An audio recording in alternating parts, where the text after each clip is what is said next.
ప్రపంచ పర్యావరణ దినోత్సవాన్ని పురస్కరించుకుని ముఖ్యమంత్రి నారా చంద్రబాబు నాయుడు విశాఖపట్నంలో సైకిల్ సవారీ చేశారు. నగరంలోని ఆంధ్ర యూనివర్సిటీ గ్రౌండ్స్ నుంచి నోవాటెల్ హోటల్ వరకు జరిగిన ఈ ర్యాలీలో ఆయన ఉత్సాహంగా పాల్గొన్నారు.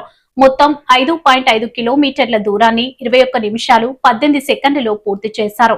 ఈ సైకిల్ యాత్ర ఏయూ గ్రౌండ్స్ లో ప్రారంభమై 3 టౌన్ పోలీస్ స్టేషన్, పోలమాంబ గుడి, వాల్తేరు బీచ్ రోడ్ మీదుగా నోవాటెల్ హోటల్ వద్ద ముగిసింది.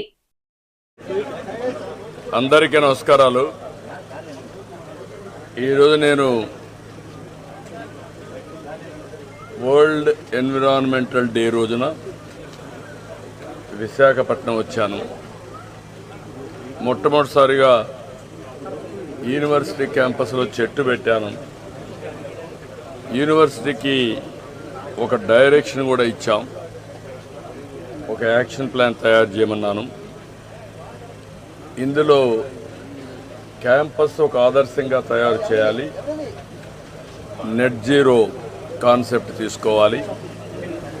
100 సంవత్సరాల చరిత్ర కలిగిన యూనివర్సిటీ, ఒక హిస్టారికల్ యూనివర్సిటీ, నాలెడ్జ్ ఉండే యూనివర్సిటీ, ఎంతోమందిని బ్రహ్మాండమైన నాయకుల్ని తయారు చేశారు. రాజకీయ నాయకుల్ని, ఆంటర్ప్రెన్యూర్స్ని, అండర్స్ అకాడమిక్గా లీడర్స్ తయారు చేశారు. అలాంటి యూనివర్సిటీలో ఈరోజు నేను నెట్ జీరో కాన్సెప్ట్ని ఇంట్రడ్యూస్ చేసి, మీరు అన్నారు ఎండలు విపరీతంగా పెరిగిపోయినాయి, ఎన్విరాన్మెంట్ మొత్తం ఇంబ్యాలెన్స్ అయిపోయింది. ఎండలు ఎక్కువ ఉన్నాయి, లేకపోతే ఇమ్మీడియట్ థండర్ బోల్ట్స్. ఇది వాతావరణం యొక్క మార్పుల వల్ల ఇవన్నీ జరుగుతున్నాయి. దీనిపైన అందరం శ్రద్ధ పెట్టాల్సిన అవసరం ఉంది. ఇక్కడ నెట్ జీరోలో మొట్టమొదటి సోలార్ చూశాను. కరెంటు మనమే ఉత్పత్తి చేసుకోవాలి. చాలా అవకాశాలు ఉన్నాయి. ఇప్పుడు వీళ్ళు చేసింది చాలా, ఒక 1,16,235 KWH చేశారు. 5,18,000 రూపాయలు వీళ్ళు కొంత సేవింగ్ అవుతుంది. 100% ఇక్కడుండే ల్యాండ్ 450 ఎకరాలు ల్యాండ్ ఉంది. ఇందులో బిల్డింగ్ల పైన ఎక్కడెక్కడ పెట్టగలుగుతారో పెట్టి, చెట్లు పెట్టే ప్లేస్లో కాకుండా 100% యూనివర్సిటీకి కావాల్సిన కరెంటు వీళ్ళే ఉత్పత్తి చేసుకోవాలి. అవసరమైతే వీళ్ళు బయట ఇవ్వాలి. ఆ పరిస్థితి రావాలి. That is one principle. రెండో, చెట్లు.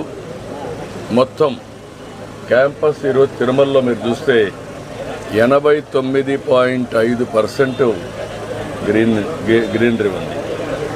దానివల్ల ఈరోజు అక్కడ పోతే ఒక మ్యాక్సిమం డిఫరెన్స్ కనపడుస్తుంది. ఎండలకు టెంపరేచర్ కానీ, ఎండలు కానీ, ఇవన్నీ కూడా చాలా డిఫరెన్స్ వస్తాయి.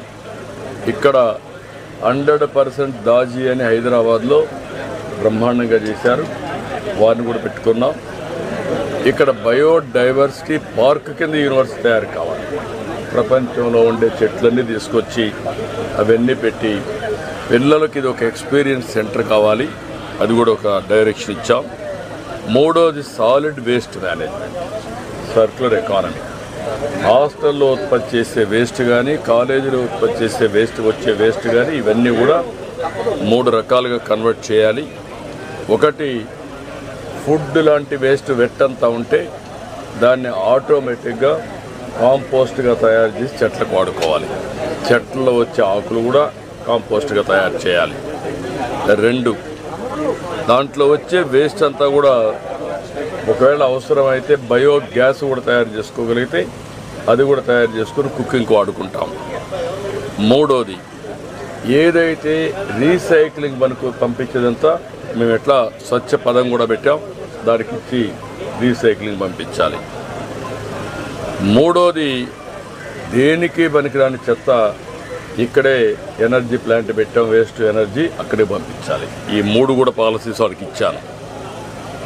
వేస్ట్ వాటర్ మేనేజ్మెంట్, STPలు పెట్టాలి. నెట్ జీరో, ఎక్కడ కూడా ఒక్క డ్రాప్ ఆఫ్ వాటర్ ఇక్కడి నుంచి బయట పోవడానికి వీలు లేదు. అది కూడా ట్రీట్ చేసిన తర్వాత తాగే పరిస్థితి రావాలి.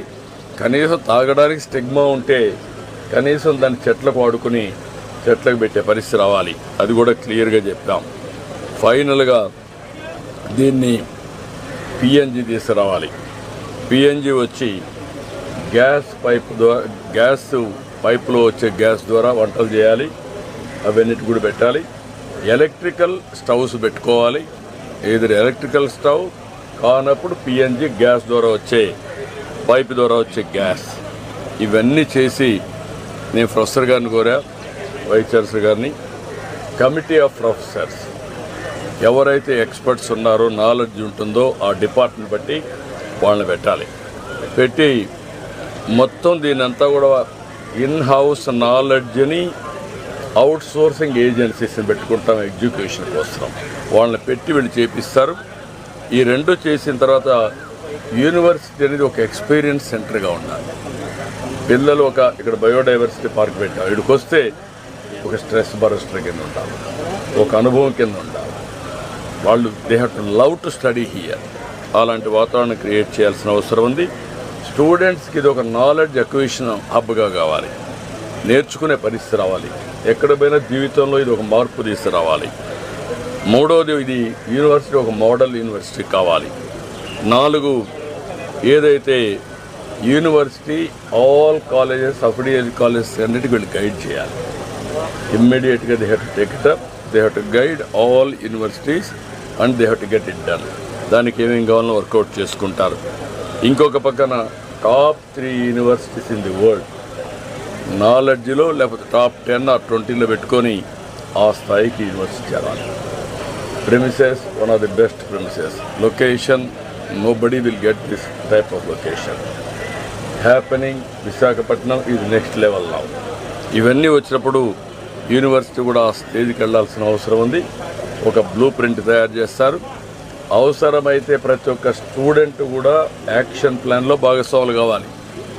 వాళ్ళకందరికీ ఇచ్చిన తర్వాత వాళ్ళు కూడా ఐడియాస్ ఇస్తే అవి కూడా తీసుకొని ఇంటిగ్రేట్ చేసి లెక్చరర్స్, ఆల్ స్టాఫ్, అదే సమయంలో స్టూడెంట్స్ అందరూ కలిసి దీన్ని తయారు చేస్తారు. రెండవది, ఈరోజు ఎన్విరాన్మెంట్ డే కాబట్టి నేను కూడా సైకిల్లో వెళ్తాను.